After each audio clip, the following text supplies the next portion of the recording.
শহরে গতকালের ঘটনা কেউ বরদাস্ত করতে পারে না।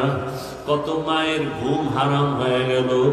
আয় আল্লাহ, তাদের কলিজাটা ভেঙ্গে চূর্ণ বিচূর্ণ হয়ে গেছে।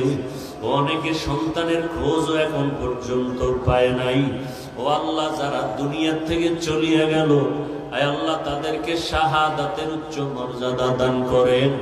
আয় আল্লাহ, মা বাবা আত্মীয় স্বজন যারা চোখের পানি ফেলে কান্না করতেছে, আয় আল্লাহ তাদেরকে সাবিরিনদের অন্তর্ভুক্ত বানায় দেন। আয় আল্লাহ, তাদের ধৈর্য ধারণ করার তৌফিক দান করেন। সন্তান হারা, মা হারা, বাবা হারা, ভাই হারা, আয় আল্লাহ যে যাকে হারাইয়া অসহায়, কুদরতের দ্বারা তাদেরকে উত্তম নিয়ামত দান করেন। আয় আল্লাহ, বাংলাদেশ শান্তির দেশ বানায় দেন।